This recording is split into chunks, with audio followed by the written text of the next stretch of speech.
Hello everyone and welcome back to my channel. Today we are going to go over my January wrap up and my February TBR. I did much better in January than I did in December. I was feeling better. Even though I'm still working a lot, I would manage to read 4 books, way better than the 1.5 books I read in December.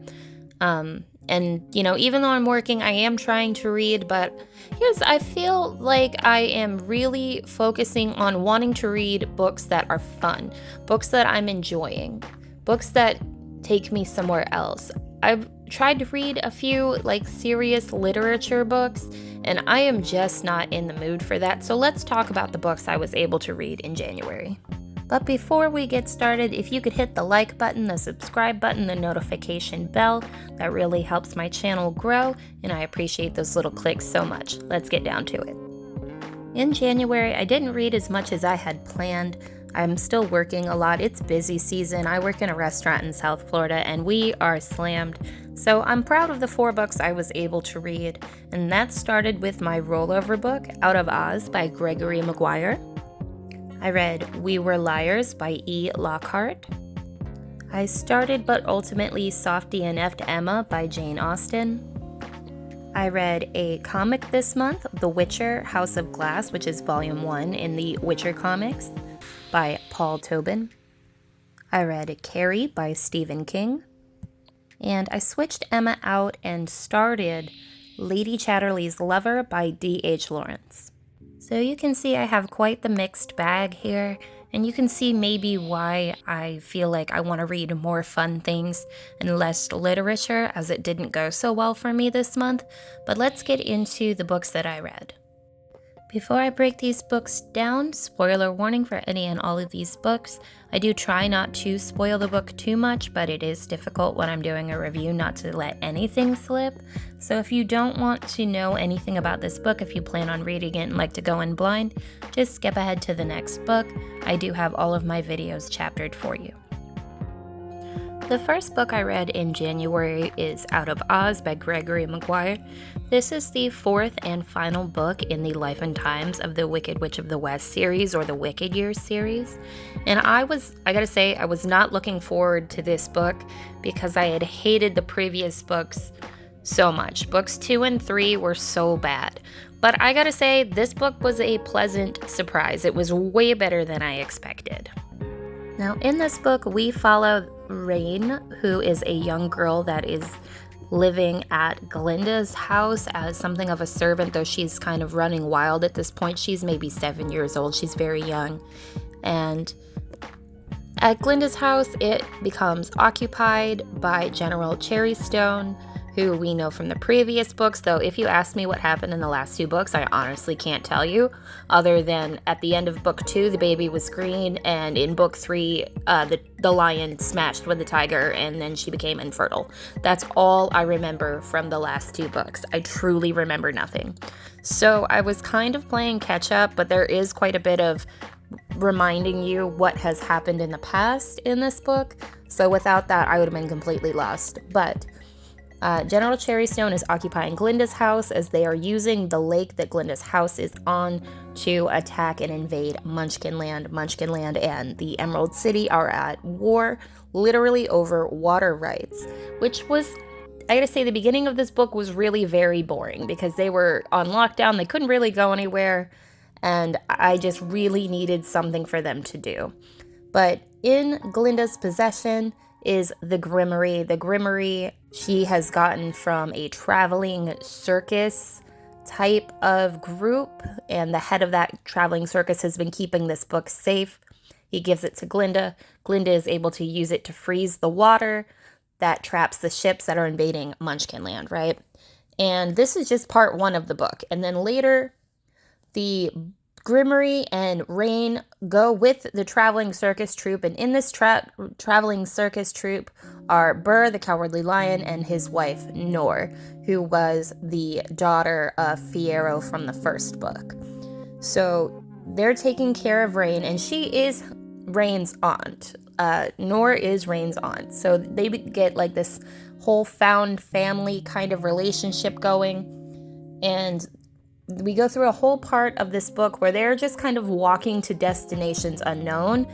That is one of the things in a fantasy book that I cannot stand, are journeys to the unknown where we are just walking somewhere and nothing is happening. But later in the book, Rain is being hidden away at a school that Nor buys her into, and she becomes a much more interesting character. From other people's POVs throughout the book, Rain is distant and unremarkable, a very distracted child. In her own POV section, she becomes much more relatable and explaining why she does the things she does, or why she feels about people the way that she does, and why she's so distant. So that became a lot more interesting. While attending school, she meets her friend Tip, and then it kind of picks up the story from The Marvelous Land of Oz, from the original Oz books, and just translates it into this story, kind of combines it in with Elphaba's grandchild's story, and we just go through the same motions from that previous book. And overall, I gave this book 3.75 stars out of 5. It was a lot better than I thought it was going to be. The found family trope did give this book a little bit of like a humble and human connection, to where the other books I just felt were totally bland, boring journeys. This book had a little bit more of a connection, and I did enjoy Rain's character a lot more than some of the previous characters. It reminded me a lot of Elphaba and why I liked the first book in the first place. So I did buy the next 2 books. They're not in this series exactly. It's a continuation series called Another Day, and those follow Rain as she goes on a journey herself to a new country. So I'll be continuing on with this series, even though I really swore I was done with this one, but it really wasn't that bad. The second book that I read in January is We Were Liars by E. Lockhart, and this was my choice for the Buzzwordathon Readathon, and the prompt was Truth and Lies. The title needed to have either something to do with truth or lies in it. This one obviously has liars in it. And this is a young adult contemporary mystery novel. And I gotta tell you, it's been a while since a book grabbed my attention the way this one did. I read this book in less than 24 hours. I was hooked. I was drawn in. I loved the characters and their messy drama, their rich people drama. It was very character heavy with some light mystery. I thought it was haunting and beautiful. And I did guess the twist and solved the mystery way early on, but that didn't take away from my enjoyment of the story. So this book is about a group of young cousins and one of their friends that go to an island every summer that their family owns that has several nice houses built on it.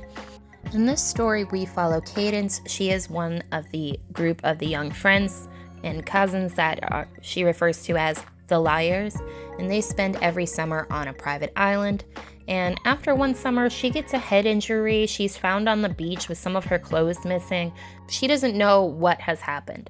The doctors tell her mom, we've already told her multiple times what's happened, and she keeps blocking it out. She's traumatized, so keep her away from the island for a while. So 2 years later, she finally goes back to the island, and, she's telling all her cousins and her friend Gat, who's her boyfriend, sort of, please tell me what happened. I'm tired of trying to piece it together. And it's basically her trying to solve the mystery of what happened to her that night that she cannot remember. But nobody is willing to tell her what happened because she forgets anyway, because she's so traumatized it's been blocked out. And I did predict what had happened way early on. As soon as they said that she hit her head, I'm like, I know exactly what just happened. I know what's going on here. Finger on it. I got it. And I did. There was one piece of the puzzle that I hadn't guessed, but it overall, I really did. And I gotta tell you that one of the characters in this book is definitely making my list of characters who deserved better, because man, did he not have it right. He had it rough on this island. He just did not belong there. He was the brown friend that was invited along because one of the moms was dating a brown man, and she wasn't allowed to marry him or she'd be disinherited because rich white families are like that. And so his nephew, I think it was brought along as a friend of one of the other kids every year, and he just kind of became part of the family, but no, not really. and, the grandfather walks in on Cadence and that character Gat kissing, and he's like, oh, you better watch yourself there, young man, like warning him, like, you're not good enough for her because you're not a rich white kid. And I really loved the messy drama in this book. It reminded me a little bit of the messy rich people drama in The Great Gatsby. So if you enjoy that kind of story, if you enjoy a really character-heavy story with a little bit of mystery, this book might be for you. And I gave this book 4.75 out of 5 stars. The only reason it wasn't 5-star was because I was able to predict the twist so easily, but really, I really enjoyed it. And even though I loved this book, I'm not going to be reading the prequel book, Family of Liars, because this book really should just be a standalone. So I'm not going to read the prequel, but I really do like this book and would recommend it. The third book I attempted to read in January is Emma by Jane Austen. This is a classic romance novel, and it was my prompt for my library card game of a romance with a pretty cover, as well as the Buzzwordathon cover challenge for pattern. Now, I tried to read this book, but it was rich people socializing, which was not fun. It was very boring. We follow Emma, who is something just of a socialite. She lives with her father in a grand mansion, and it's her visiting with her friends and matchmaking her friends. And that's about as much as I know because I soft DNF'd at 14%. I was so bored.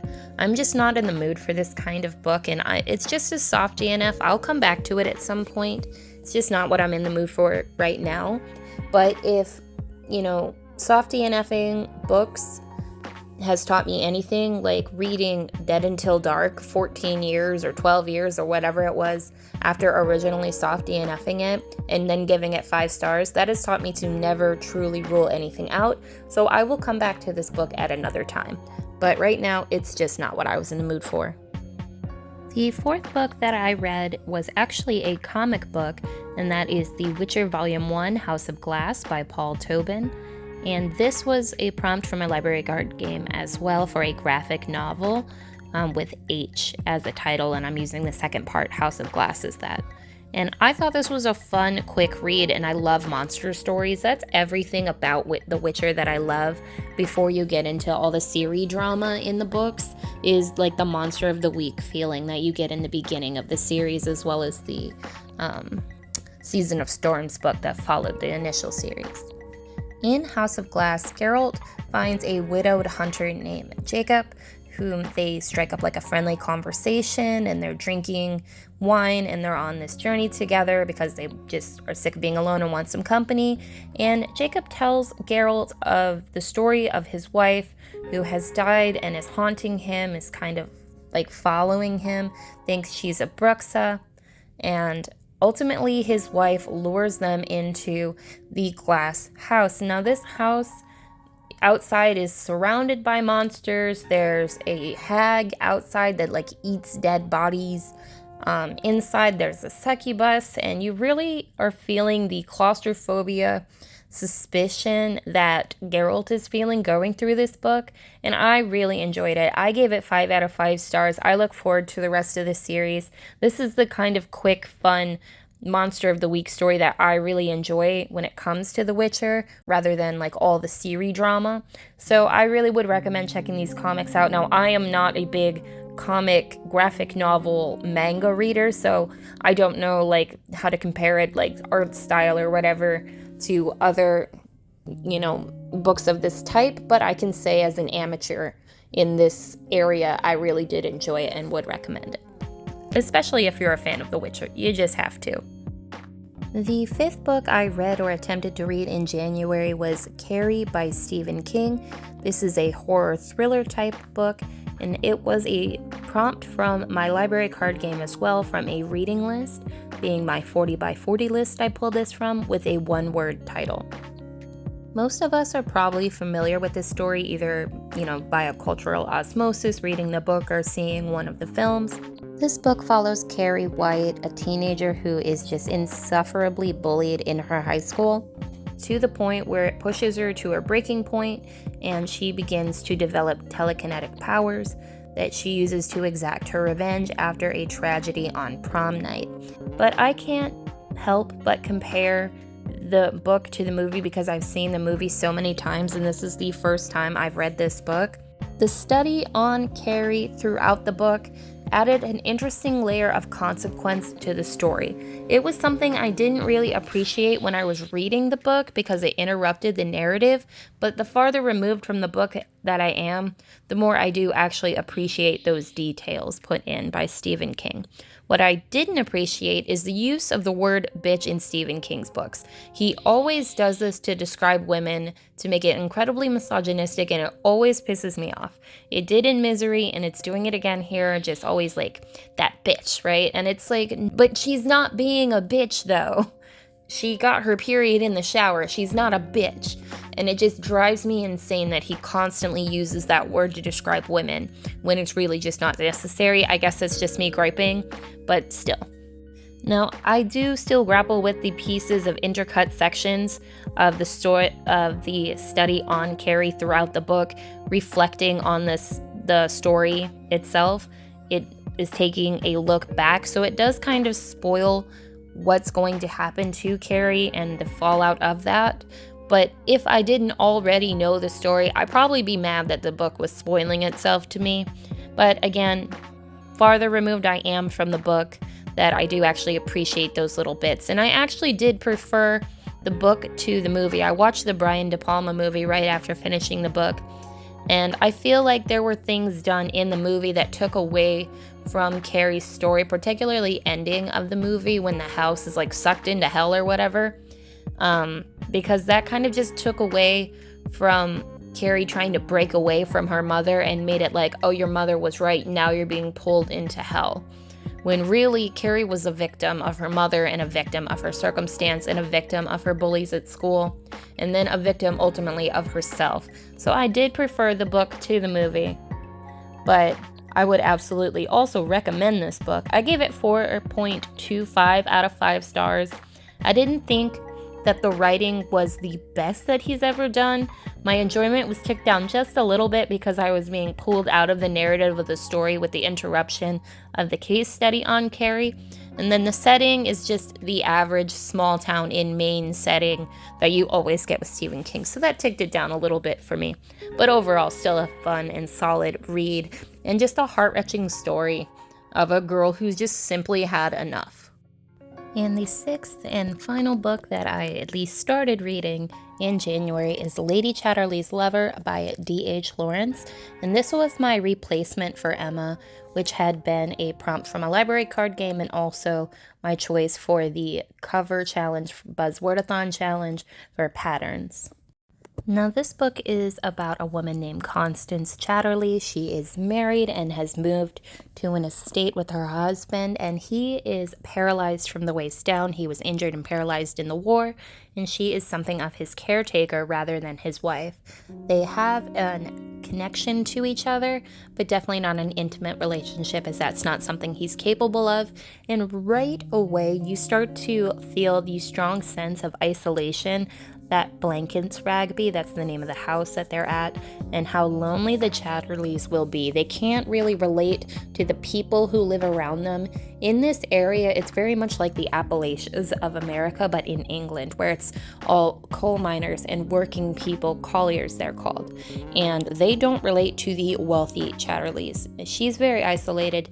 He has fellow writers and friends that come around, and she listens to their conversations, but she's really not welcome in them as a woman. So she's very isolated, very lonely. Years pass, and I'm only about 90 to 100 pages into this book, but I've been taking my time with it and using my highlighter tabs to annotate. I don't write in my books, but I use highlighter tabs. There's a lot of things in this book that I really like what is being said about human connection and about how women relate to men. I'm really enjoying it, and I'm also very surprised that this book was written by a man.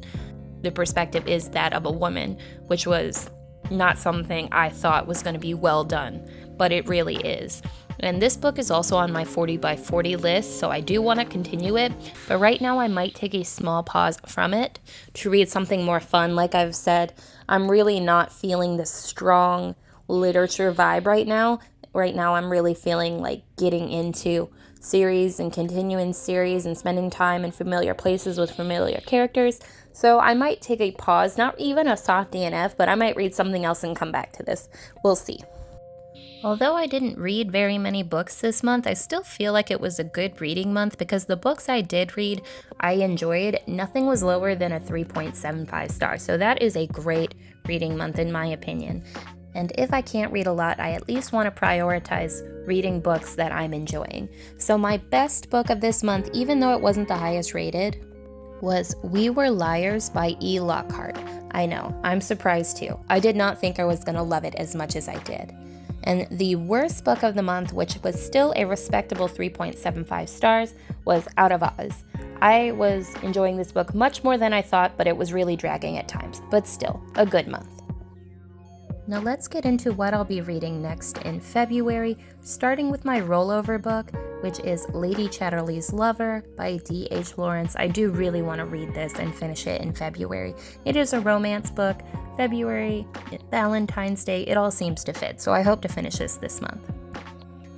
Next will be my choice for the Buzzwordathon Readathon, as well as the cover challenge for the Buzzwordathon. And the February prompt for Buzzword is Water Words, and the cover prompt is Skyline. And I do have one book that can encompass both of these, and that is The House in the Cerulean Sea by T.J. Klune. I've not read a T.J. Klune book before, but I know a lot of people really enjoy this one, so I'm hoping I will too. And for the skyline prompt, it doesn't say it has to be a city skyline, just where the sky meets the ground, or in this case, the water. So I will count this as both prompts. And finally, let's talk about some of the books from my library card game. My library card game is the TBR game that I play seasonally here on my channel, and I am way behind on reading the books from this game. So I hope to read Club Dead, which is the third book in the Southern Vampire Mystery series by Charlaine Harris. Blood and Gold by Anne Rice. This is the 8th book in the Vampire Chronicles series. And Volume 2 of the complete collection of the Wizard of Oz books by L. Frank Baum. This one is Dorothy and the Wizard of Oz, The Road of Oz, and the Emerald City of Oz. Those are children's books, so I read them pretty quickly. But I hope to read those this month. I said earlier, I am really feeling spending time with familiar characters in familiar places. So I think continuing series this month is exactly what the doctor ordered. Hopefully, even though this is a shorter month, even though I'm working a lot, hopefully I'll be able to read at least those books. And that's it. That's everything I read in January and everything I hope to read in February. I hope you have a lovely reading month. Thank you for joining me. Don't forget to hit the like button, subscribe if you haven't, and hit the notification bell. Really appreciate it, and I'll see you all in the next one. Bye!